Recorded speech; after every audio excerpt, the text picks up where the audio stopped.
It was a shit job, but I learned a shit ton. If you hate your job, I think you should do something about it. The more you add to your skills bucket, the more exciting opportunities will be presented to you. We're sitting here as 4 employers, and we are saying we don't care where someone went to school.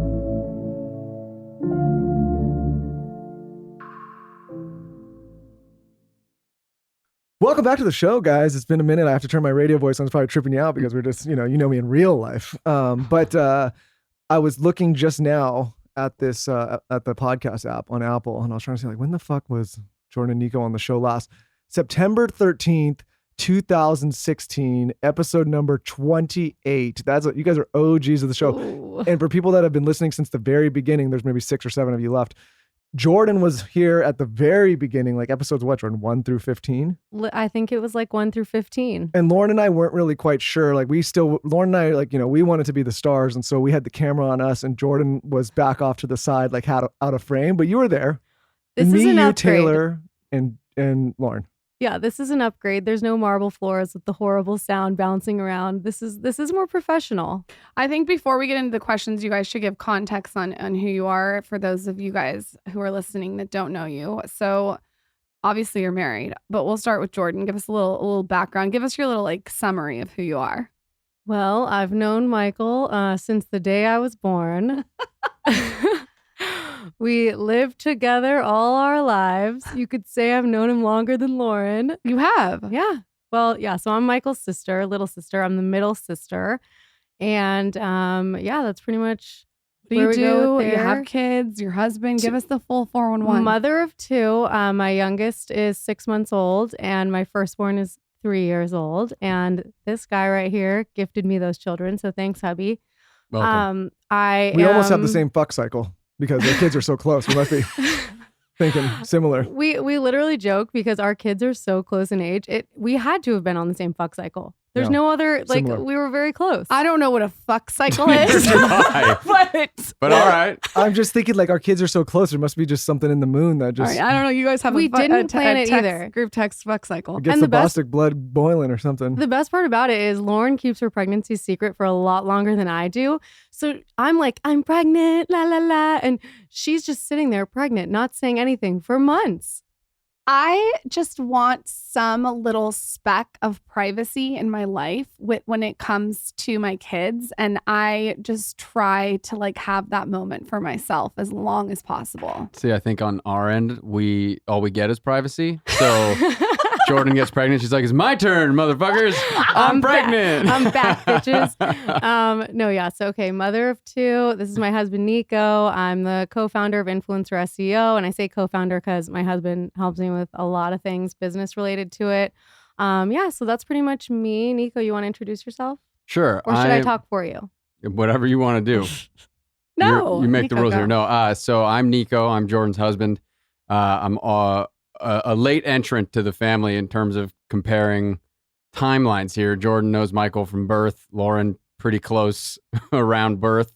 I came into the picture 11 years ago for Jordan, maybe like 45 minutes ago for Michael, and a couple years ago for Lauryn. I know you met at my birthday party. Yeah, exactly. Oh, We did meet yeah. at yours and Weston's Woodstock party, and I wore an amazing leather vest that was actually a woman's vest that I didn't know It that was at the a time. fringe. I rented it at Buffalo Exchange Love Fringe. last minute. It was awesome. And Jordan and I, we've been in love ever since she met me because you told me to go talk to her. And I was like, yeah, I don't know. That's Michael's sister. Because I'd met you guys obviously before.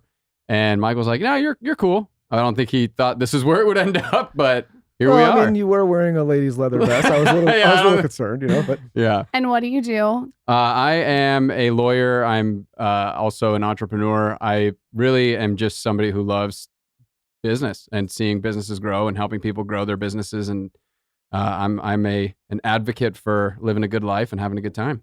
And just really quick, if someone wants to work with you guys, and we can talk about this at the end, anyone can work with you anywhere. Correct? Yeah. Yeah. Lawyer, SEO. Love it. Okay. Let's move right into these questions. So I asked you guys, the audience, what questions that you needed when it came to life advice. And these questions are all over the place in a way where some are about relationships, some are about business, some are about friends, some are about a job. Okay. Ready? First question. and I see this question a lot, and I think this group will give you eclectic answers. You're going to get different answers from everyone. I hate my job, but I need money. How do I get out of this? Ooh. I'll take first stab at that if it's all right. Okay, so for me, I always looked at every experience in my professional life as an opportunity to build skills. So I think that if you're in a place where you don't really know what you want to do in terms of your professional ambitions or your career path or whatever it is, if you're going to be in a shitty job, which at the end of the day, almost all jobs can be shitty, pick one that's going to give you an opportunity to pick up skills that will get you close to whatever it is you think you want to do. So I've talked to a lot of people who have entrepreneurial ambitions. And obviously to start a business, it's usually going to start as a side hustle unless you go into the round of, I'm going to go get funding and I'm going to build a startup and I'm going to do all that. Most people bootstrap it and they start, from the ground up by themselves with their laptop. So I always say, look, you're going to need money. You're going to need to be able to have a life where you can eat and enjoy life. So go get a job that's going to give you skills that you'll need once you're running your business, your new venture, whatever it is that you want to do. So if you have a shitty job and you need the money, then find a shitty job that's going to help you get to that next level. Find the shitty job that is going to give you opportunity to develop skills that will allow you to then succeed in whatever it is you want to do. And if you don't know what you want to do, then if you're going to have a job, because all jobs should pay you, find jobs that give you exposure to the things you think you're interested in so that you can at least try. I think I want to be in the medical field. Go get a job somewhere. I mean, as much as it's being a receptionist, just get exposure to the things that you think you like. I was a barista at Starbucks. I did that because it was a means to an end, but I learned so much about training and business organization and just how really a business should be run because of how well that organization runs its business that I have used more in my past work experience. I've used more what I learned at Starbucks as I build businesses or as I help other people build businesses from that experience than I have if I would have been like, oh, I want to go do the coolest job and be, doing something cool. It was a shit job, but I learned a shit ton.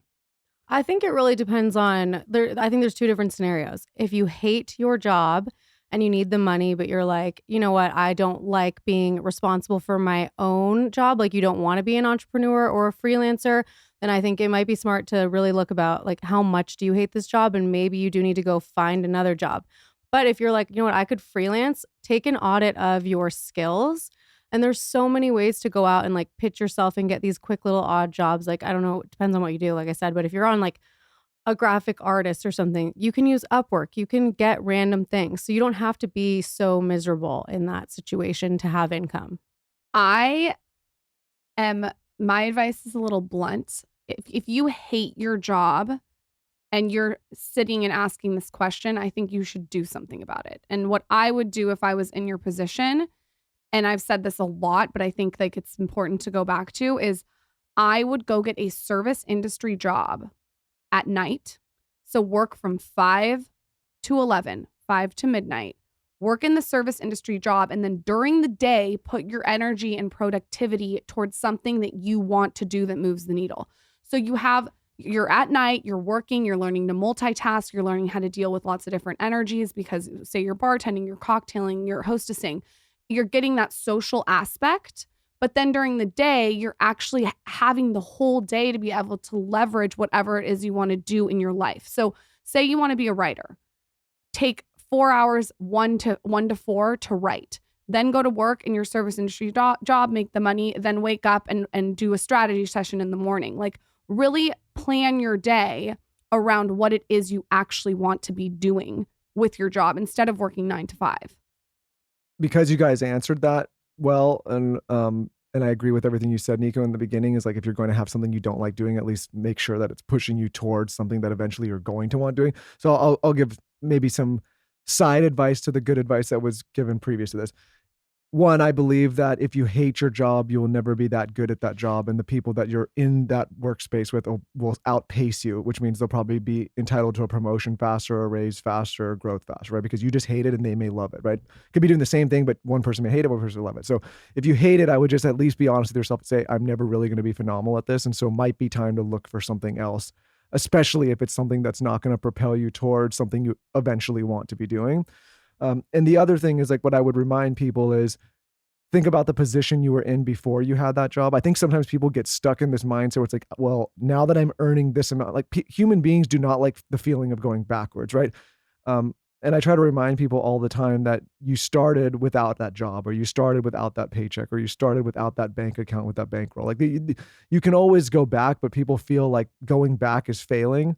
And I think sometimes it's okay to say, you know what, this was not the right move for me. I'm going back. Maybe bills are going to get tight. Maybe I can't afford certain things for a while, and maybe I have to cut back. But like, you can go back and reset, you know? And I get it. People have responsibilities and they have children and they have obligations, but I don't think any of those reasons are enough to lock you in for a miserable life that you're going to be unhappy with. Yeah, and come at it from a place of abundance. Like, if you hate your job, what's the reason? If you hate your job because of a boss or literally because of the work that you do, there are other opportunities. Look for another job.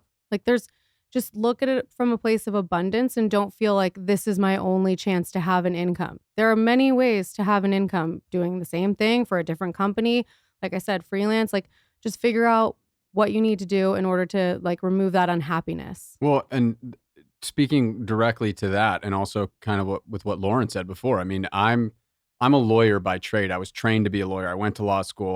I exist in that space, and I think a lot of lawyers, a lot of people who follow that path, go the big firm route, or they get stuck in that perpetual cycle of I can only be a lawyer. It was what I was trained to do. But being a lawyer is a significant, and it's a huge skill. I mean, it's an asset for anybody. And so if you can be creative like that and identify other skills that complement that skill, lawyers is a licensed profession. It could be anything. I mean, if you're sitting at home and you hate your job, what are you doing about it? Are you going on YouTube and finding videos that can teach? I mean, there's so much free information and education out there that you can develop skills that'll get you a better job without even having to get a job. You can just learn stuff. And the more you add to your skills bucket, the more exciting opportunities will be presented to you. If you are sitting around complaining over and over and over that you hate your job, you're putting your energy towards that. You need to go execute on and find a solution and an opportunity to get yourself out of it.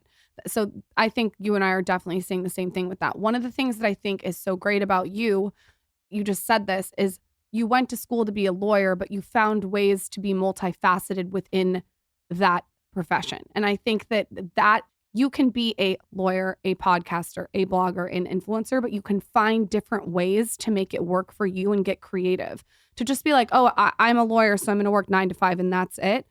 I think that there's so many different ways to add layers to careers now. 100%. And it's easy to get bored because you're not mixing it up. Right. Yeah. Speaking of mixing it up, the next question says, newly married, 8 years together. I'm 27 and I feel like there's no zest in life. It's monotonous. God, I can't pronounce any. Monotonous. Like Monopoly. Monotonous. Day to day. Things are boring. Ooh. So is that like, time to spice it up? Yeah, is that like a boring in the marriage or boring in life or boring just everywhere? I think that they're 8 years together and things are not spicy anymore. But the question's written as like, there's just no zest for life in any aspect. I think there's no zest for life in the marriage. Okay. Within the marriage. Sounds like we need to bring some energy. And I think it sounds like we need to bring some energy. And I think you can't put that on your husband if this is coming from a girl. I don't know who wrote it, but that's put on both of you. I think Nico wrote it. Nico wrote it. Yeah, Nico, thanks for reading. Are you trying to send me a hint? No, here? I'm not 27. I wish I was, but I'm not. Yeah, bring some energy to it. Spice it up. I mean, it's hard to know if this is sex life or social life or what exactly is missing the energy. But I think both of you should put some energy into it. And I think that you can, Lauren and I talk about this a lot. Women can be the captain of the ship, so to speak. And if you bring the energy, hopefully he'll match you. And you can bring that energy into every part of whatever you're unhappy with. If it's sex, if it's relationally, if you guys need to talk more, I mean, just start working on it. I don't think it was Nico. I'm reading the account now and it says Nico's big booty burner account. So it's not Definitely him, not Nico. I think that what you said too, like you have to be the change you wish to see in the world. Yeah, like be the leader. If you want more love, be more love. I notice when I'm like being a bitch, I'm going to get maybe like Michael being feisty back to me. But if I come from like a loving area, I have to mix it up because I like to keep him guessing. But if I come from a loving space or like I make an effort in certain areas, it always works well. I feel like if you're just sitting around again complaining about how there's no zest in the marriage, maybe you're part of the problem and you need to take some accountability that you're contributing to no zest. I mean, accountability is a a huge aspect of a lot of people's unhappiness. It's like the locus of control. They feel like the world is happening to them instead of them happening to the world. I think that with relationships, I mean, frankly, almost every single problem that exists in the world can be, deduced all the way down to a communication issue. Not being able to properly express your needs to your spouse or your needs to your friends or whoever, your family, whoever it might be. But going back on the accountability thing, there is a way to approach life where if you wake up every single day and hold yourself accountable to the life that you want, and if it's in a relationship, if it's in a job, if it's in anything that you're doing, which is what I try to do, is wake up every day and say, I'm going to fall in love with my wife again today. And you approach it that way, and you're looking for things that remind you of what that spark was, what that zest was, what that thing was that drove you to have that excitement in your relationship. The excitement is not gone. You're just not participating. You decided to take a step back and not be in that. And so if you thought you could just coast for the rest of the marriage and that it was going to stay spicy, food gets bland if the spice isn't added all the time. And so you got to keep adding that spice, keep bringing that self to the relationship so that you can continue to fall in love with each other every day. The same thing goes for your life, for your job, for whatever it is. You have to show up and bring the spice. The spice doesn't come for you. I love a coffee in the morning, but I don't like to do coffee later in the day because I feel like it makes me stay awake. So instead of a second cup of coffee, I've switched it out for Peak's Sun Goddess Matcha. This is the best matcha you will ever have. It's organic, it's ceremonial grade, and it's been screened for toxins 4 times for purity. So they really thought of everything. Peak Tea's matcha is rich in chlorophyll, and this supports detoxification of the body and promotes clear skin.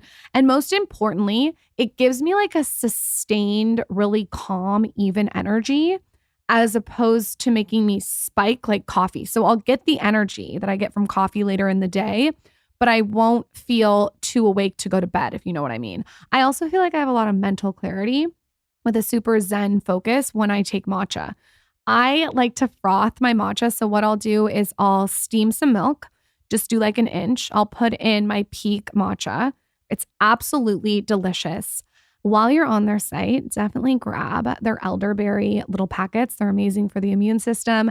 The ginger tea is the best that I've ever had. And then they also have these little beauty electrolyte packets. So those are the moves. They're on the site, peaktea.com/skinny. That's PIQUELIFE.com/skinny. And you get 15% off plus free shipping for life when you start on any of my Peak favorites. That's peaklife.com/skinny.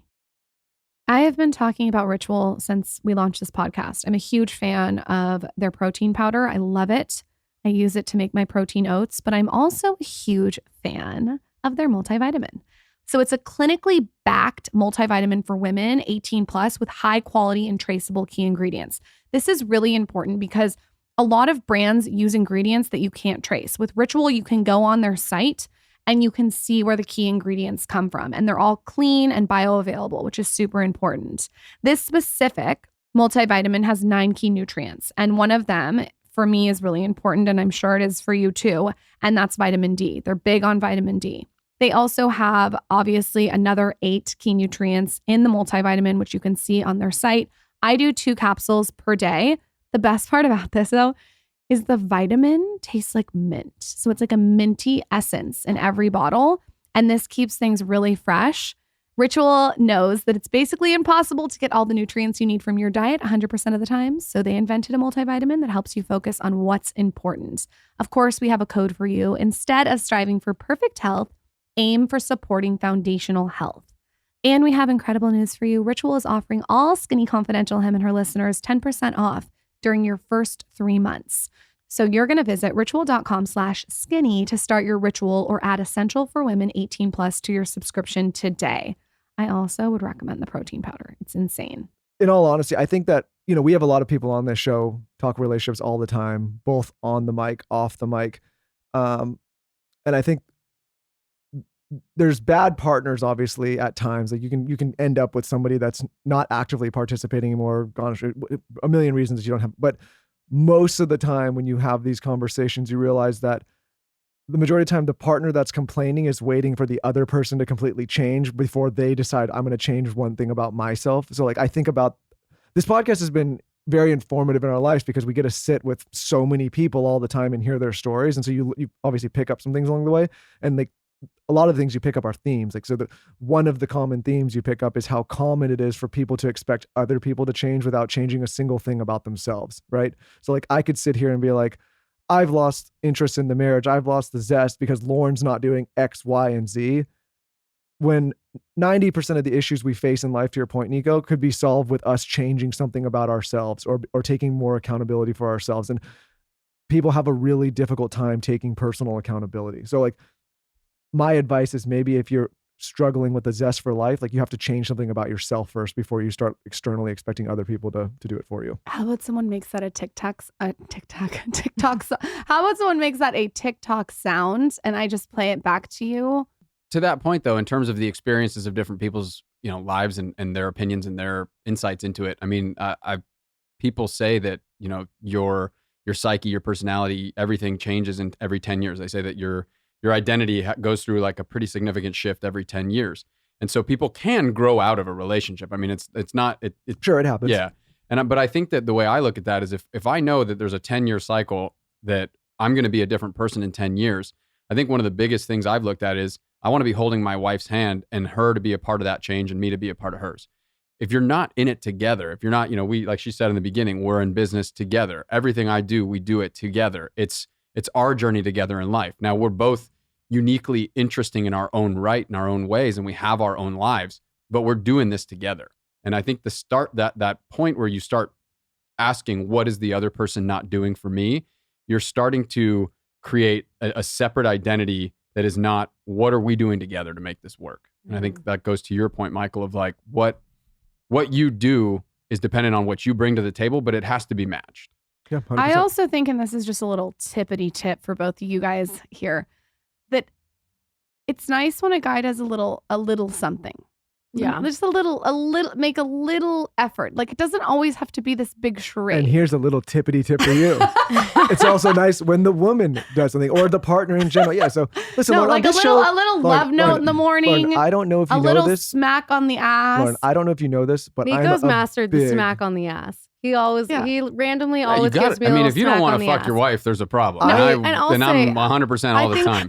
I think both Let's men and women want to feel desired. So I think you're right. Like I said, Nico, every once in a while, he gives me a little smack on the ass. And it's just like, oh, he's like feeling it, I think women can do that too. You can grab your guy's ass. I grab Michael's ass all the time when he bends over. People know on the show, if they listen to me, I'm a huge equal opportunity guy. So I think like, meet me in the middle. Also, or even like looking over when you're like looking at your husband and he's like looking good, like tell him, be like, you look hot tonight. Like that for a guy, that's a big game changer in the moment. Like all of a sudden they're like, ooh. Well, and she's feeling it. Men, I can't speak for all men, but at least myself, confidence, if you get a confidence boost like that, it encourages that response too. So if you feel like your husband isn't, going out of his way to show that love, show that affection, boosting their confidence becomes that catalyst to do it. Like if she tells me I look good, I'm like, oh, fuck yeah. All right. Like you look smoking too. Let's fucking do something about this. Michael the other day did something really, really sweet. We were at a candy store, like an old candy store in Coronado, and he went and he got me, this was so cute. You got me mints that said #1 mom. And that it's such a little thing, but it's that I think that's important as you go on in a relationship to do little things like that. Yeah, it doesn't have to be a huge gesture. It's like just little moments that are like, hey, I'm feeling spicy, or like even I'm thinking of you. Even that little gesture of getting those little Tic Tacs, or what were they? Tic Tacs? Little mints. Same thing. It just showed that you were thinking of her, and that's cute. Michael's like, fuck, I shouldn't have got her a push present. I should have just got her #1 mom mints. Yeah. You would have saved a few bucks. All right. The next question is, this is a great question for you two and for Michael and I. Tips on making it work in a relationship when you're working with your partner in business. Oh God. Who wants to go first? I would start. I've said this 1,000 times. I would tell the high majority of couples listening or thinking about this to not consider working together. I've said that 1,000 times on this show. I think that's my default most of the time. You should never even entertain working with your significant other unless there are about 18 things that you align on before, right? Because it is very hard. I was talking to my accountant the other day, and I don't want to like put him on blast, but he was saying he's obviously on the other side. He's on the side of divorce a lot, where he sees families go through divorce or breakups. And he was basically like talking through like the ugliness of what that looks like when you're dividing, you know, you're a lawyer, so you understand, like when you're dividing all the assets and this, and it's a lot. It's ugly. Yeah, it's ugly. But we were talking about how before Lauryn and I got married, we figured out kind of how to work together. And he was saying in a lot of ways, figuring that out first is maybe will give the marriage a better chance, because it's so much harder to figure out than a marriage. And I'm not saying that like bragging. I'm just saying like, I'm using it as a cautionary tale, because in a marriage, it's an equal partnership, right? Like you get into it, or hopefully it's equal. You get into it, it's like the way you raise your children, it's equal say. The way you manage your household is equal say. The way you go about life, it's like you're two people joining in a life together to have an equal relationship with respect. In business, and this is just the truth, there can't be two people in charge at the same time. And there can't be two people in charge of the same process within a business at the same time. So for example, if I'm the CEO of Dear Media, I could not have another CEO of Dear Media, because it makes it very difficult to manage an organization. If she's the CEO of Skinny Confidential, she can't have me being, so there's that dynamic. And when you're in a relationship, and I'll shut up because I'm long-winded here, that's hard, because you're used to having equal say. And all of a sudden now it's like, well, who's in charge here? I'm making the decisions on the finances. I'm making the decision on the hires. In Lauryn's case, like we're using Skinny Confidential branding. She's the creative. Like there's a lot of dynamics that cause a lot of rub and pull. And also on the last thing, you may have two different visions of what a successful business venture is. One person in a marriage version, meaning they might want to build a fucking empire and never stop working and have 1,000 people and, you know, whatever. And another person may say like, I want to have enough to like just kind of support and go on vacation. So it's just difficult. And so I think unless you align on like defining the lines, figuring out who's doing what, being on the same page of what the business is going to be, who's in charge, who's not in charge, who gets to make decisions here, all that dynamic, if you can do that ahead of time, then maybe consider working together. But if you're not aligned on that from the beginning, I think don't do it. Like if Michael tried to tell me what color pink my ice roller was going to be. Yeah, it wouldn't work. No way. Yeah, you're the creative. Wouldn't have worked.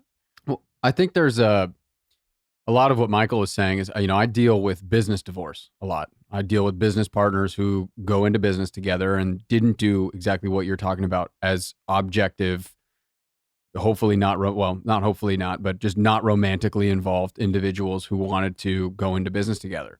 And the dynamics associated with being business partners carries with it all kinds of opportunities for tension, for stress, for, you know, just trigger points that can create problems. And so when you're starting a business with anyone, you got to do what Michael was just talking about. I mean, you should clearly define roles, delegate responsibilities, be very transparent about, you know, whose authority lies where, and make sure that you have a system for how that business is going to operate. Now, if you are romantically linked and you start a business together, first and foremost, I think the biggest advice that I could give is leave your marriage or your, you know, relationship out of the business and leave the business out of your marriage. I think that when you go to work together, you're at work. Put your work suit on and your work mindset on, and you're working. And this is your business partner. You love them, you care for them deeply in different ways, but don't bring like they never clean the dishes to the boardroom table. You know, and if you're at home, don't argue over the kids and to be like, you fucking do this at work too. You never, you know, manage people correctly. And now you're telling our kids they can't do this or what have you. So it's like, you have to have that ability to separate, or you're going to they're going to bleed into each other, and neither one is like the business will end the marriage or the marriage will end the business. But for the example, like say you and I did a business venture together, like I'm not going home and laying in bed with you. No, exactly. Right. And I'm not waking up with you in the morning and like rubbing your back. Right. Like, yeah. Are you sure? There's just dynamics. Sometimes, and here's the other thing. You guys did try to go on a little private date the other day. Yeah, so maybe there's a little hanky-panky going on. That's why we're not in business together, because we don't want to mess up with our personal relationship. But the point is I think that the hardest thing that Lauryn and I have had, I think, to figure out in our relationship, harder than kids, has been the working dynamic. And it was like, when do you stop talking about work? You know, right? Because we go to dinner. It's like if you're a couple that's not in business together, you go and you talk about what happened at work. But like if you're in business together, you don't have that. You're just talking about it all the time. You just carry. So it's been luckily, I think we've figured it out. At this point, it's been a long time of figuring it out, but it's not been easy. I mean, when I'm asleep at 3 a.m. and you're hanging from the ceiling whispering. Yeah, but I'm better now. I don't do that anymore. You used to be gnarly. You'd be whispering, what does your 5-year plan look like? Well, I still want to know that. As long as he's not using it as foreplay, that would be creepy. Then I'd be really weirded out. I'm dying to know what Jordan's take on this is, because for me, like I think we work together successfully. I also have very defined roles within the business because she's the visionary, she's the creative behind the concept, she's the product ideator, she's the one that it's her business. And that's, I guess, what like one thing I would say is like, know your role and slow your role. Like, don't try to overstep. Don't try to be the king of the castle.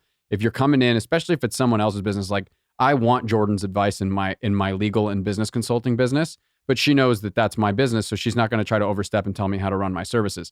Same for me. I might be able to help her with the business structure and the legal structure, but I'm not going to go in there and be like, you should be doing the services this way. If she asks for my insight, I'll give it, but I know my role. I'm not going to overstep because I respect it as if it were, even if she wasn't my wife. Like, you don't go into somebody's business and just because you have a leg up in a relationship standpoint, start talking like it's your business and you have the right to make changes. Yeah, I also think you got to decide what kind of person you are. So for example, I don't think what people would consider a guy's guy. Mm-hmm. Meaning like I'm not going on the guy's trip. I don't want to go over for the fucking ball game. I don't care who's playing. I don't want to be invited to the bachelor party. I don't want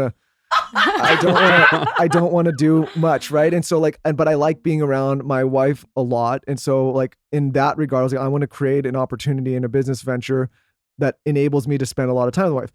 That's one version. Another version, there's nothing wrong with this. And I'm not passing any judgment. There's guys who are like, listen, I need time outside doing my thing, managing like, and it's your not time like that is like alone time, I feel like. Yeah, but I'm saying like, and there's nothing, I think that's healthy too. And I think it's healthy when guys go on the guys trip and go to the games. And like, I think that is very healthy if that's the type of guy you are and that's what makes you happy in life, go golfing or whatever the fuck it is. But so I think like, if you're somebody that needs that kind of individual time, you know, where you have stuff outside of the home with the boys or with your company, whatever it is. And like you have part of your identity being outside of like the household. Like you then would not want to be in some business with your wife where you don't get that. Right. And so I think these are questions that people really need to think about before getting into business. And I would say not only in a marriage or relationship, but maybe Nico, you would agree with this, any business venture when you're considering taking on a partner. Most of the mistakes I've made in business, and I made a few, have been on not being thoughtful with the business partners and the lining up front, right? Like I just think like you don't realize like in a way you're marrying somebody anytime you start a venture. I almost feel sorry, go ahead. No, I was just going to say, I think you made a really great point. And I think it's very interesting that I feel like you guys successfully work together. And I think Nico and I successfully work together. And you are similar in that sense. He doesn't need the guys' nights either. He likes to be with his wife. And so he doesn't need that alone time as much. And his alone time, or he doesn't need the guy time. His alone time is where he gets his own thing going on. And I think that's interesting that, you know, you guys both have that kind of dynamic and you're both able to work with your significant others. Well, we also both have significant others that are ambitious, entrepreneurial visionaries in their own right. And they have big ideas and we can be supportive in that sense. I think that's the key difference too. It's like if your wife is helping you with your business because you need help, right? Or if your wife or you're helping, like as an example, let's say you open a gym or your wife opens a bakery and she just needs administrative support. You're not really going into business together. You're just a backstop. You're helping pick up slack because the business is maybe early stage and you can't afford to hire an assistant or you can't afford to hire a bookkeeper yet. So your husband or your wife is helping with those things. That's not going into business together. That's you having access to someone who can help you with a labor intensive business, right? So I think that there's a difference between we're starting a business together or I'm going to help you launch your business. And then I have a business and I need help. So I'm asking my wife to help me or my husband to help me. That's very different, right? Because if you're not going in as partners, then one person will feel like, well, this isn't my shit. Like I got to spend my Saturdays doing bookkeeping for my wife's bakery because she can't afford to hire anyone. It's taking something away from me. I don't feel like I'm invested in this. And that's what I think is different, at least in this perspective, is with us, I'm investing in my wife. I'm investing in us. she's investing in me and we're investing in each other, and that's going to grow our life. That's going to grow that it's additive. It brings value to the relationship.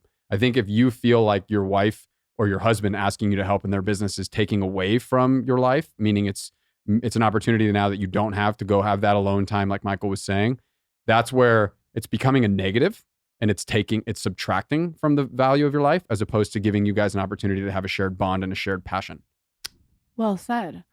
Okay, everyone, this year, Lauryn and I are all about kicking it up a notch when it comes to our overall health and fitness. We're actually starting this year with an extensive workout and health routine coming off the back of last year, where we put in a ton of work. And of course, this also includes proper supplementation. One of our favorite new products is from Timeline Nutrition, and it's called MitoPure. Everyone has heard us talking about probiotics, but have you heard of a postbiotic?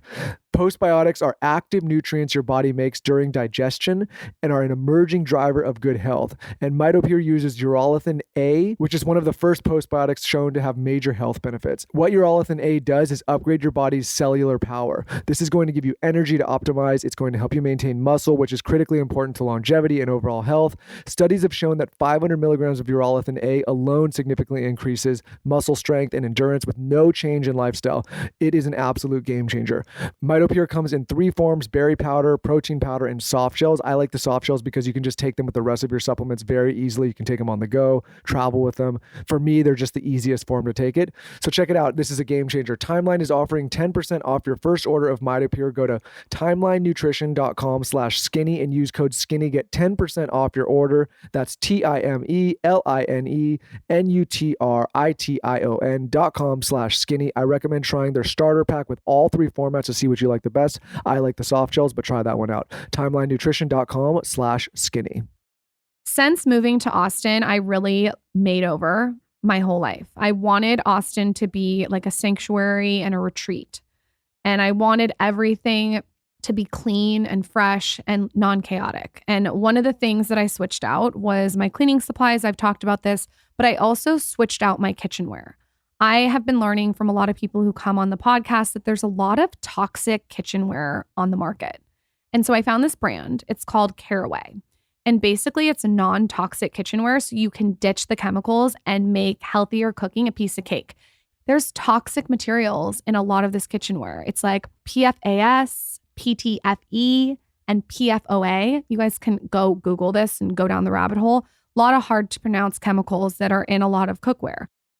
Anyways, they have like ceramic, naturally sleek surfaces, so you don't need a ton of oil or butter. Michael makes salsa and egg in the morning on the cream set. It's so beautiful. It matches perfectly with the house. It's limited stock, so I would check that out. They also have ones in white and black and even pink. It's just so cute.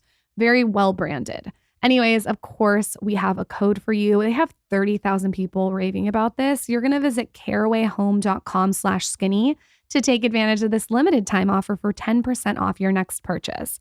This deal is exclusive for our listeners, so visit carawayhome.com/skinny or use skinny at checkout. Caraway, non-toxic cookware made modern. Hot tip. I have a recommendation for the most amazing everyday sweater, okay? It's by Jenny Kane. It's actually called the Everyday Sweater. I got it in taupe. It comes in ivory and heather gray too. You could honestly go with any color on their site. Everything is very neutral, which I appreciate. I got a medium in this sweater because I wanted it to fit a little tight. Normally I go large because I like things oversized, but in this sweater I went medium and I'm really happy about it. This sweater is just everything you could want in a sweater. It's lightweight, it's easy, it's great for layering. You could layer it over like a white button-up shirt, or you could wear it alone. I've worn this sweater with a tight black pant and a really high stiletto, but I also wore it the other day with like a baggy vintage jean and a loafer. And it's just magical dressed up or dressed down. Anyway, if you haven't heard of Jenny Kane, you have to check them out, especially if you're into classics. They have so many classics on their sites, lots of neutrals, lots of blacks, lots of whites. They have like amazing textured items. And I just feel like they've really evolved with the times and they get it. So if you're looking for like some amazing sweaters, tops, outerwears, dress, lounge, sleep, bottoms, shoes, accessories, they even have men's and kids. but the colors are right, the shapes are right, the fit is right. It's stuff that you can wear all the time, which I appreciate. So like when I traveled to LA, I brought my everyday sweater and I literally could have worn it any time. Like I could have worn it to podcast or out to dinner. It was just a great sweater to bring, especially when I was traveling. Anyway, if you want to elevate your everyday basics and wardrobe essentials, you have to check them out. Of course, we have a code for you. Find your forever pieces at jennykane.com. All Skinny Confidential Him and Her listeners get 15% off your first order when you use code SKINNY at checkout. Go get the everyday sweater. That is like the moment. That's 15% off your first order at JENNIKAYNE.com, promo code SKINNY. New year, new me, and new clothes with Jenny Kane. Don't forget to use code SKINNY at checkout. I have a little micro tip. I think when it comes to working together, there's this thing called request for coaching. And what I try to do with my husband is if he is at request for coaching when it comes to business, I'll give my advice or my 2 cents. But if he's not at request for coaching, sometimes I'll just let him vent. And I think that's really important within a relationship and a marriage to know when someone is at request for coaching and when they're not. And we've all had the friend that comes to us and starts telling us every single thing that's wrong, but they're not open to getting feedback. And I think that little request for coaching, little line can really change working together within a business and a relationship, because sometimes people just want to talk and vent, and sometimes they actually want advice. And I think there's 2 very, very different things.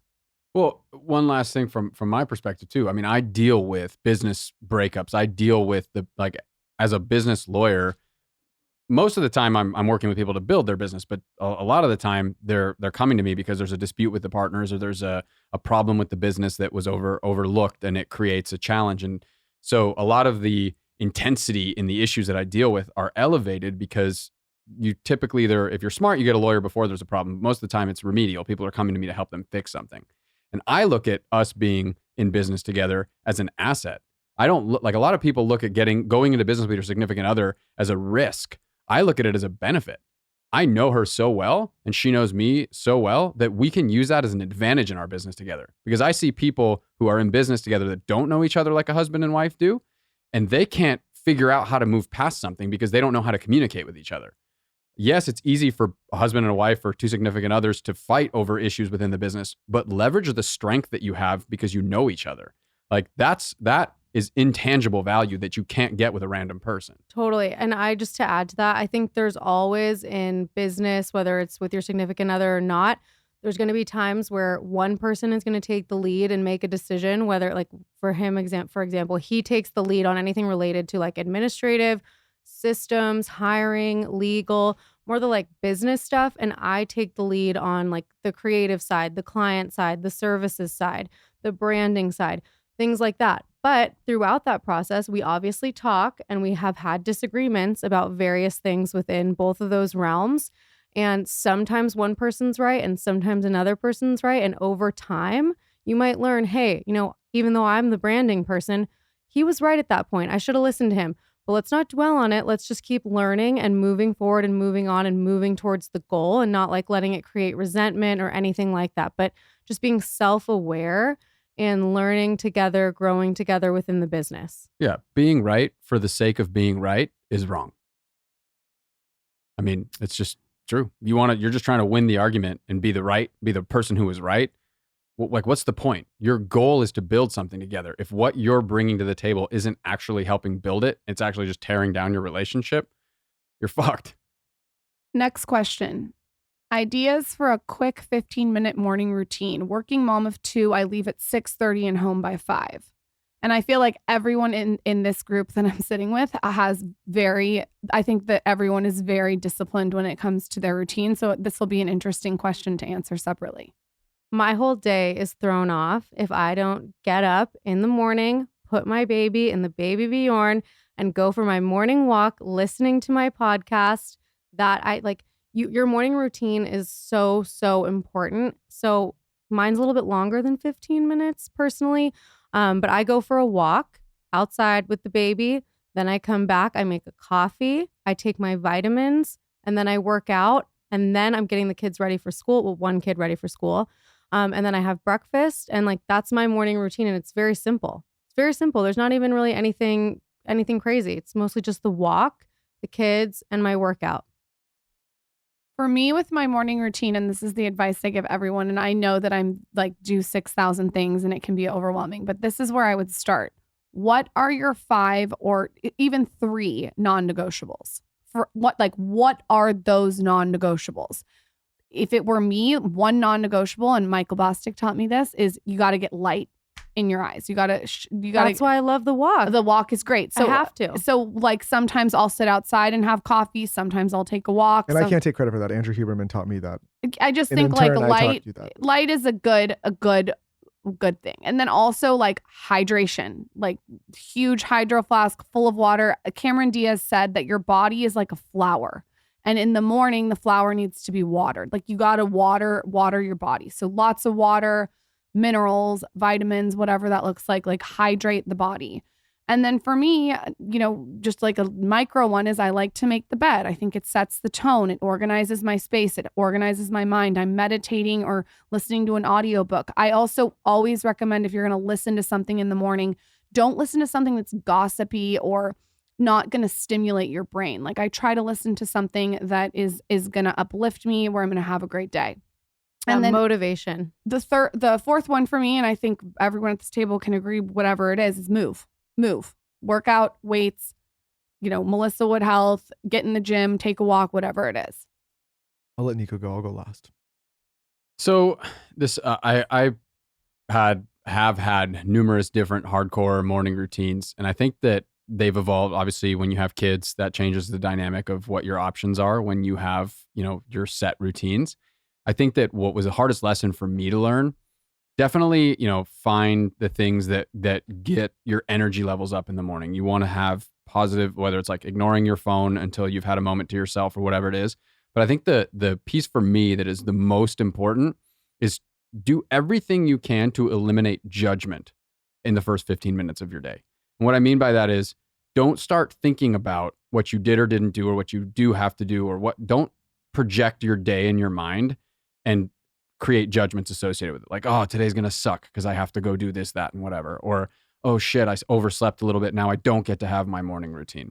I think that routines are great, but you want to be mindful of your attitude and your mindset are going to have a bigger impact, in my opinion, on your day than your ability to get that walk. Just because you didn't get the walk doesn't mean your day is going to suck. So I think definitely set up a routine. I'm pro routine, extremely pro routine. But I think what I had to learn was I would get really down on myself when I couldn't do my routine and it would fuck my whole day up. And so I had to say, look, you get it when you can. So eliminate that judgment. Your day is not going to be shit because you didn't get to get that walk in or read the paper or whatever it is that you like to do.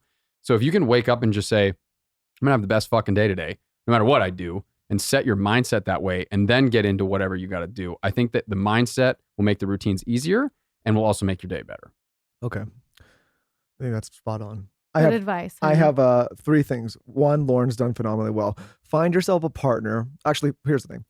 Everybody in this table or at this table has young children under the age. Luna's a little older than 3, but around 3 and younger. 3 and younger. And I don't care what anyone says. All the parents out there listening knows, like when that happens, like I don't care who you are. Like you're playing defense a lot of the time. It just is. Mm-hmm.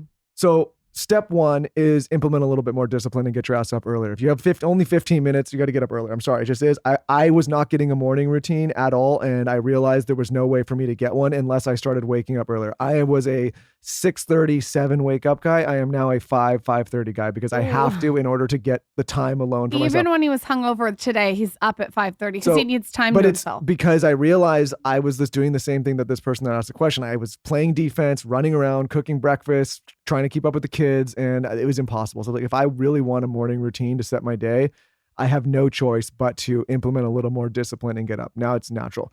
Second thing, if you're Lauren, you're very smart, Lauren, find yourself a partner that'll get up and handle the kids in the morning, because I get up and I do the breakfast. Find yourself a partner I do the diapers, I do the bottles. That's why I get my walk in with which the baby. is why Lauren has. Because I don't Nico's give a with fuck. Luna. No, here's my thing. I do a lot, but I also carried the Sure, babies I'm not for 10 months. So if you have to wake up an hour early, suck a dick. Yeah, no, I'm sorry. I'm not complaining, but I'm saying, so Lauren has an 11-hour routine because I'm up ahead. No, I don't. But no, I'm but, going for walks, working out, having water, and Nico's over there with Luna. and listen, to Nico's point, Getting her up, changing her morning diaper. not every day is the same, but if I can get up early, get some time to myself, journal, meditate, like my routine changes. But I don't judge myself anymore. I basically judge the end of my day on, and we were talking about this a little bit last night after dinner, like, was I productive or unproductive that day? And as long as I feel at the end of the day that I've been productive in some area, whether in my marriage, as a dad, as a business owner, as a podcast, if I've been productive, it's a win. Whether I've got a workout in, unproductive would be like, okay, I didn't really move the needle. I wasn't really good in my marriage. I kind of sat around. I was lazy. So to me now, what drives happiness and fulfillment is productivity. And it doesn't mean productivity just from a business monetary sense. It means like, was I putting something out into the world that was greater than was in there yesterday? And just a hot tip, taping my mouth shut at night has really helped my morning be better But because I wake up with more energy. Just to really recap and concisely put my answer, this person that's only got 15 minutes because she's getting up, get up, you got to get up earlier. Well, and it's funny that you say that because for me, you said you switched to a 5 to 5:30 routine. I kind of went the opposite direction. I used to be a 4:30 in the morning person, and I would have 3 or 4 hours before anybody in the house was awake You to would do have everything. a whole day before. I remember that. I went to the watch- gym at like 5 a.m. I would watch the sunrise every day, and it was very peaceful. It was great. It was all the things for self-development, self-growth, all that. It was like this pocket of time. But I think one thing people underestimate is how much time they waste. And so, morning routines are great, but don't try to stack your whole routine or all of your self-care in the morning. Look at your screen time on your phone. You're probably fucking off 3 to 4 hours a day. And I think one thing that I do now is I'm more of a 6:37 wake up. So I lost 2 hours, but I gained them because I realized my values have changed a little bit. I want to be there when my daughter wakes up. I want to hang out with her when I get home from work. And back when I was getting up at 4:30 in the morning, after 8 p.m., I'm fucked. I'm going to sleep. So now I gain 2 hours at night to spend time with my kids, and I have the energy and I have all of that. And yeah, I've sacrificed my 5 a.m. workout, but I find a way to get the workout in because I was bullshitting for 2 hours in the middle of the day, scrolling through a blog or, watching Instagram or whatever it was. And so now I'm like, my routines are maximizing so that I can get that productivity you're talking about. You know what? I've changed my mind now. Now they're making a lot of sense. Lauren, I think you should start getting up at 5 and I can have the 11 No, hour I'm not routine. a 5 a.m. person. I'm just not. Listen, I'm self-aware. 7 a.m. I'm good. I'm not gonna, I think I'm changing it. So now I'll get up, I'll make the bed, I'll like listen to birds, I'll get some light in my eyes. I get the energy going. Like the vibes are on point in my house thanks to me. I Yeah, will you say, two set the mood. Yeah, the mood, the tone is set. Like everything is chill, low cortisol. We have like some flutes going. Like I've got the energy set. Like, sorry. Okay. This is a great one. How to not feel guilty about not following parents' advice about university instead of working. My answer is going to be super blunt on this one. I think people know how I feel about this. I think if you are doing anything in your life to appease someone else, it's a recipe for disaster. And I am a very, very big, I talk a lot about how I think it's so important to beat to your own drum and put your blinders on and not give a fuck what anyone thinks. I think if you're living your life and planning your life of how your parents want you to do it, you're setting yourself up for disaster. So my answer is pretty. well, and I Pull think the Band-Aid off. play this for your parents. I hate to say this, but it's the truth. Not in all professions, doctor, lawyer, places where you actually need to go and, Learn a trade. learn a trade, get certified, actually have a license, that's different. And I hate to say this, but it's the truth. The value placed on college degrees from a business hiring standpoint is not what it was when our parents were coming up. It just isn't. I have, And like, don't project that generational well, hold on. situation onto me. I have, however many people here now work at Dear Media, and I don't know where one of them went to school. I have not looked at one college degree. In fact, they could have gone to clown school.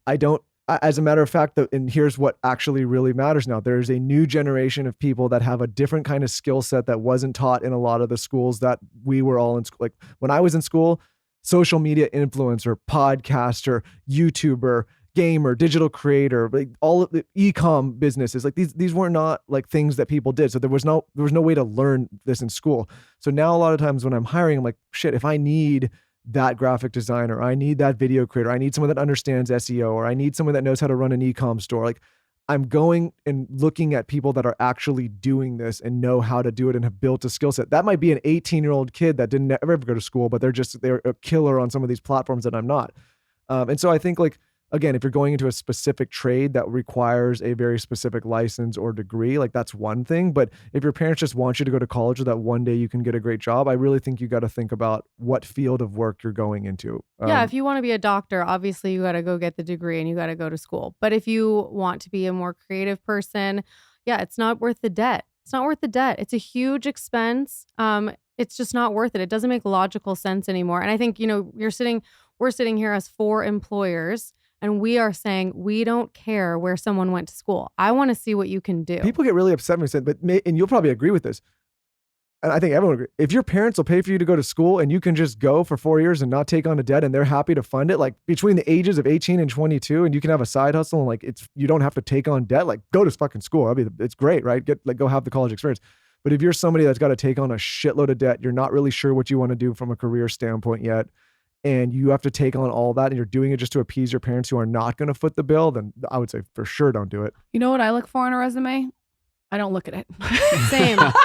Same. I don't look at it. You know what I look for? I look for, are you resourceful? Can you figure it out? If I give you a task, can you find the opportunity? If someone comes to me and they say, I can't do it this way, find another way to do it. What's the door? Come through the chimney. I want to see how your brain thinks of strategy. I also want to know, are you dependable? Are you reliable?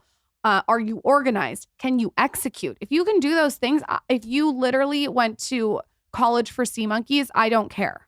Nico Totally. might have a different take on this because obviously you went to school to become a lawyer. I mean, and I also have a few interesting perspectives on this issue. One, because as far like I think a big part of this question was the influence from the parents and maybe the pressure from the parents. Like I'm at this table have gone to school the longest because I had to go get a graduate degree and become a licensed professional. And obviously it has not had an impact on, frankly, on anybody's ability to succeed. Education is a means to an end. It should have some goal at the end. For me, it was become a licensed attorney because that's a skill in my toolbox that I can use in my life. So I think it needs to be intentional. The other side of it with the parents thing, I mean, my dad is a lawyer.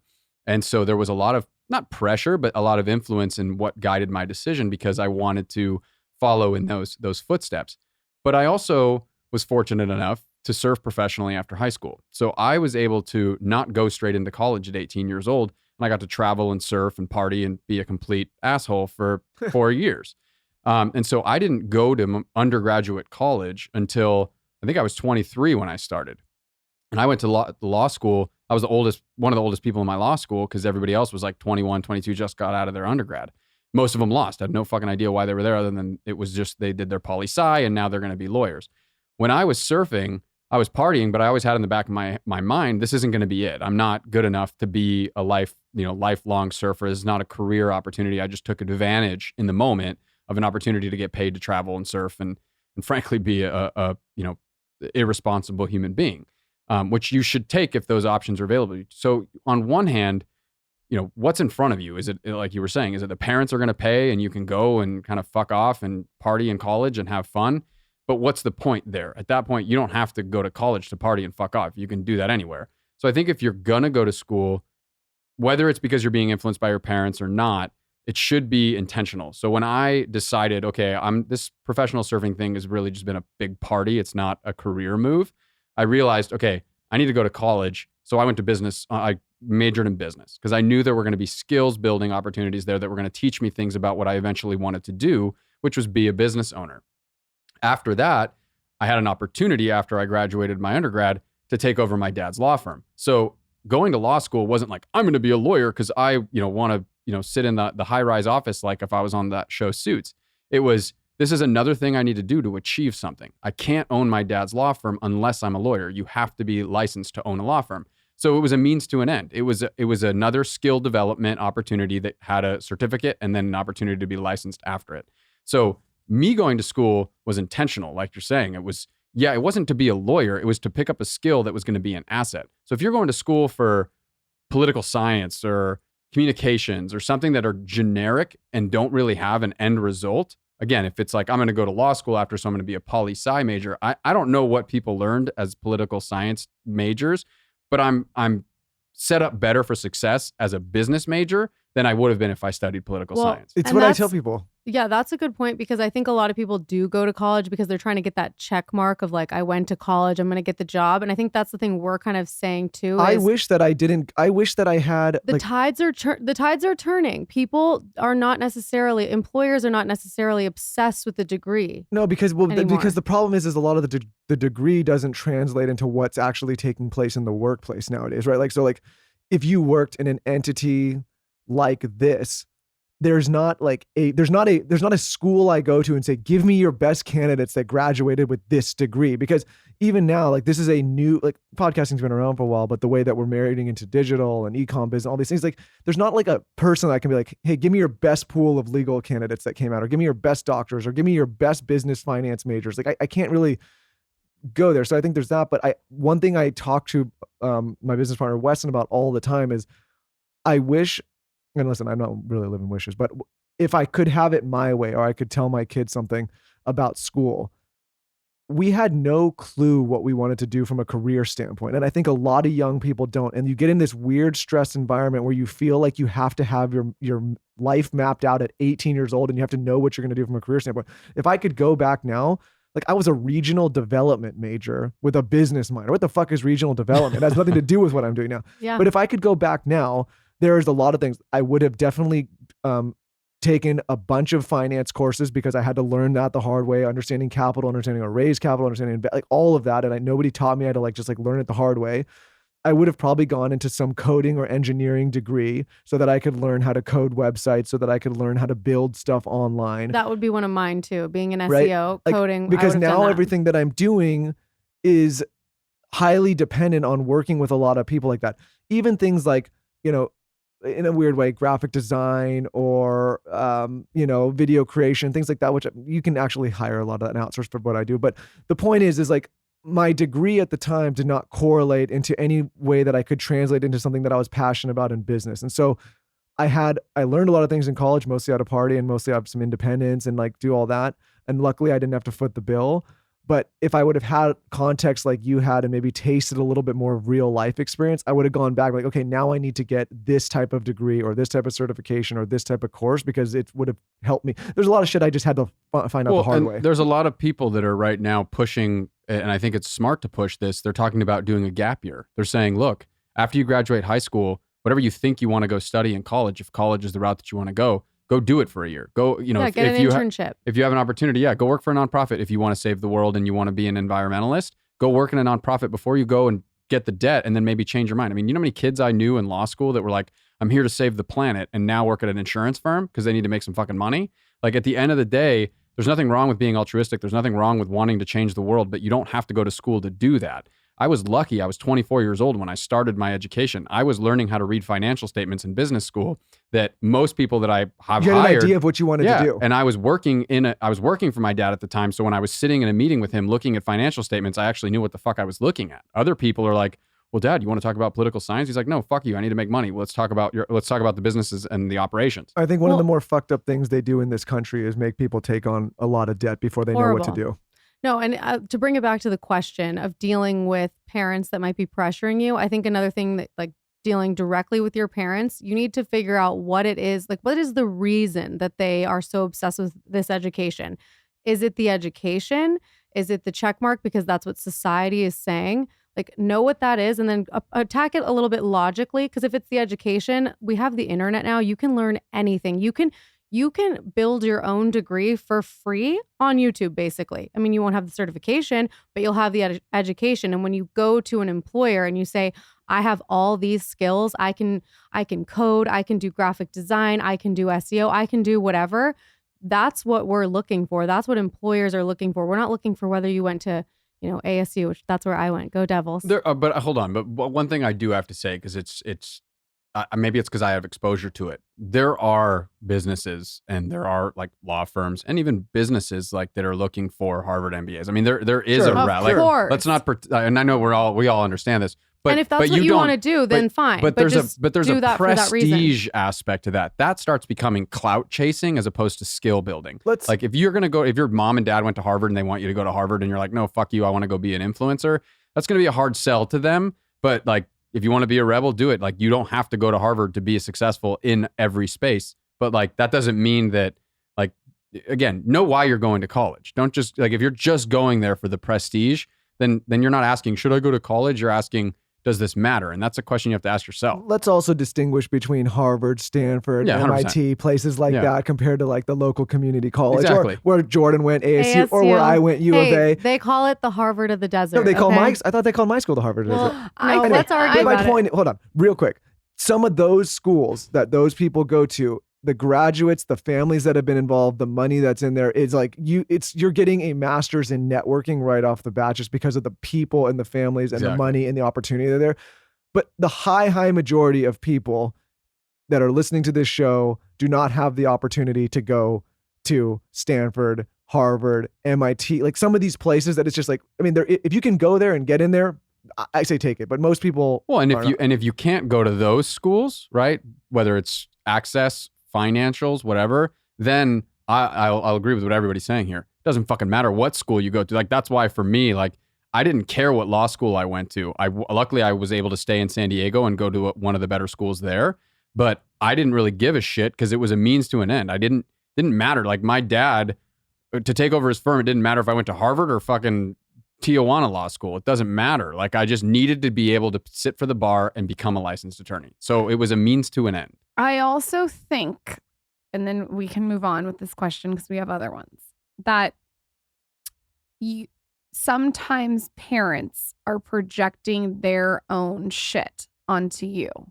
And I think, and you mentioned this earlier, it's really important to understand why they're doing that and not maybe take that on. Because for me, I don't want to go project onto Zaza and Towns what I want for them. I want them to come to the conclusion of what they want for themselves.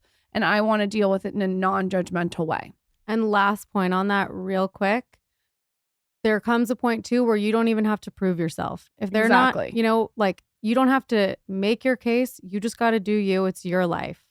And it's your debt if you take it on. So, caught my husband texting another woman 2 years ago. Still can't get over it. What the fuck? Plot twist. Is that a question? Is that a question? Or are Michael exposed? That's a plot twist. Someone just asked that. Okay. I think I have a feeling all of us are going to feel pretty much the same about it.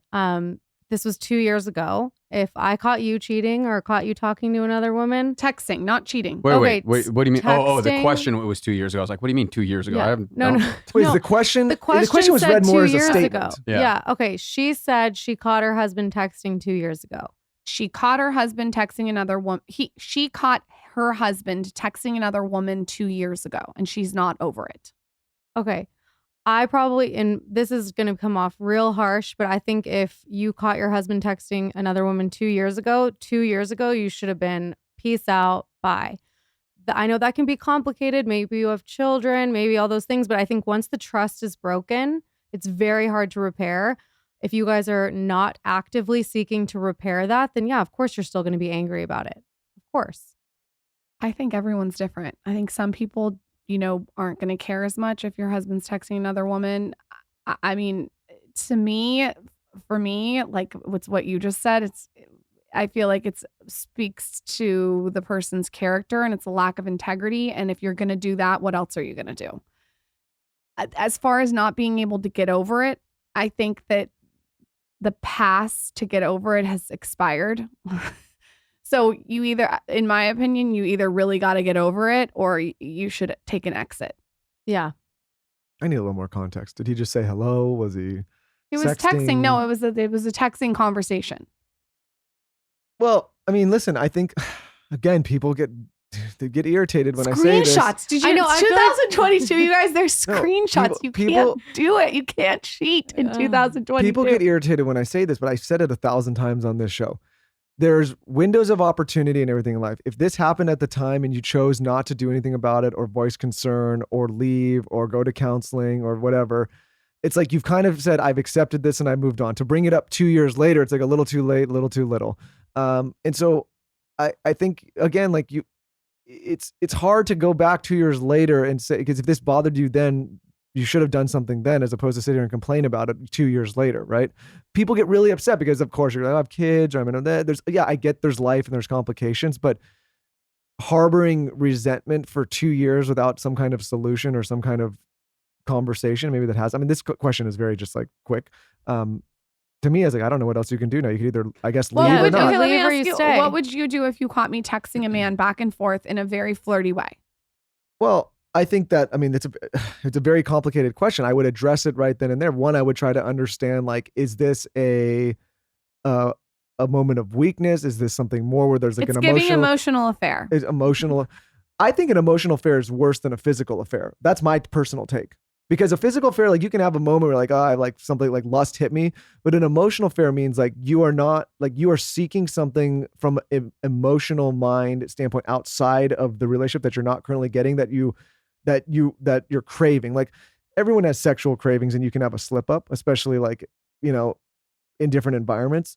And like, I could probably work through that. Be like, what happened? Like, okay, kiss somebody, fuck somebody, whatever. Like, you could be like that. So you're saying I can go fuck somebody? No, I'm not. Lauren, you just got Let's a go hall out pass. tonight. I wouldn't be pumped on it, but I think emotional cheating. Let's be honest, I'm too tired. I think intentionally carrying another relationship from an emotional standpoint is a worse betrayal. That's the way I feel about it. Probably other people don't feel about it. Like, some people think physical is worse. I think emotional is more intimate. I think whenever a problem is presented to me in my life, in this situation being a possibility, the first thing I always ask myself is like, what the fuck did I do that may have influenced this outcome? Like, what have I done to influence this outcome? And that's not to like shift the blame to myself. It's more to say, what could I have done to maybe eliminate this outcome? And if at the end of the day, there is nothing that this girl or woman could have done to change the outcome, then she can accept that the problem isn't her, it's him. And when the problem is him, it's up to him to change. And if he hasn't changed, which is presumably why there's still resentment or anger, because she hasn't seen the change she wants to see, then at the end of the day, it's like shit or get off the pot. You're not getting whatever you thought you were going to get. You're not just harboring resentment. You're seeing, presumably you're still with this person. You see them every day, and whatever they're doing now hasn't allowed you to move past it. Either you still don't believe the full story that you got, you still think they're doing it, or whatever it is. And at the end of the day, you have to, for your own life, and if you have children especially, if you're carrying that shit around with you all day, yeah, it is better to just get out of it. I mean, if you're, I don't know. I mean, there's so many, like you're saying, varying degrees of like cheating, whether it's emotional cheating, whether it's like, oh, I just met this girl. Like, how the fuck does that even happen? Like, in my mind, like at the end of the day, I don't want to fucking talk to anybody other than my wife. And when it's not my wife, it's no one. Like, I'm sorry. Like, I the told him to idea say of that. managing I trained him. 2 relationships, get the fuck out of here, dude. Cheating? Yeah, I'm like cheating 10 in the women closet in by one. myself, hiding from you guys. With my hand. Literally, I'm like, all right, I'm I'm like, cheating on you with red too. yeah, my naps are cheating. Like, I'm just gonna take a fucking nice nap in the other room. Leave me alone for 15 minutes. The idea Your of like long having showers, a side your chick. long showers. What Who I'm- knows what you're Dude, like doing a in there? side chick? Are you fucking kidding me? I can barely manage the texts that I This get is what from I'm- this Jordan, is what let I'm alone saying, though. another Here's the pro woman. tip. Keep them on their toes, No, but this ladies. is what I'm like saying. torturing It's like, himself, this guy. I've been able in my life to have meaningless sex where I had no emotional connection whatsoever. I hate to say it, but it's true. It might as well care as much about the person as this glass of water. I know it's fucked up, but it's true. When I was drunk and running around and being young and dumb, like, it was meaningless sex. It was physical. Young people do it, right? It just happens. Maybe old people, but I've never been able to carry a relationship, an emotional relationship with a connection where you're with a mind without caring, right? So Yeah. that's why what I was trying to say earlier, like, the physical stuff doesn't bother me as much, because like, it's kind of like you do the acts like good game, goodbye, like handshake and leave. But like, if it's an emotional thing, that means like there's something that is it's more intimate in a way to me. Let's even go deeper though. Why do people cheat? So here's one thing. Because they're insecure. Yeah, but from yes and no. When I was growing up, my dad was very clear about this. He said, get your demons out before you get married. He literally said, he's like, don't get a girl pregnant, but get your demons out. Like, go have as much sex as you can before you get married, because you don't want to be that guy that marries the first girl he's with and then is always looking over his shoulder to see where's the next chick. The second lesson I learned in life was, show me a hot chick and I'll show you a dude who's sick of fucking her. And the reason is because going to what Michael said is that if your connection isn't beyond physicality, if you guys like, why is he texting another woman? Is it because he didn't, have fun when he was younger, like Michael was talking about? Or is it because your relationship sucks and you're just not willing to admit that? So you're holding on to the idea of your relationship. You're in love with an idea of this person, but he's actually a piece of shit. So maybe realize who you're with, fuck that guy, and go find love. That's kind of what I'm saying. I'm saying instead of talking about the act and if he did this and if he did that, what is his character? What is his vibe that he's cheating on you? Why is he cheating? Let's get to the root of the issue here. Instead of just chopping the branch down, what is the root? And the root to me sounds like there's an insecurity going on. There's something more to this picture that maybe it's worth leaving the relationship because this is in the roots. This is in the ground. This splits the audience every time. I would say 50-50, 60-40. And it splits them into you have people that are like, fuck yeah, rah, rah. Like this is exactly the advice. Like leave them if they're not treating you right. But then unfortunately, and this is just the truth of the matter, a lot of people are in bad relationships, and a lot of people, when they get pot committed into a relationship, they know deep down it's not the right one, but they don't want to face that hard truth. And so they make excuses and they stick around and they do carve outs. And this hits a nerve because when you're saying these kind of blunt things and they know it's the truth and they don't want to face it, it's like kill the messenger type of vibes. Fine. But at the end of the day, if that's what it is, you're pot committed, then accept the fact that you're choosing to be in a shitty relationship and shut the fuck up. My vibration. Enjoy the misery. This is enjoy what you the chose. uncomfortable. You're choosing to be there. My vibration in life is do not settle in any area of my life. And I don't care if that offends anyone. This is my vibration. And I want to show my daughter, do not settle. And if that meant that I did not have my husband here now, then I would be single because I don't want to settle for anything better. I want the best. I'm sorry. And so I think when you have that standard and you go into it like that, this sounds like the person that you're with is maybe needs to go do some work separately on himself. Well, and let's validate it. No one deserves to be betrayed like that. You No. were betrayed.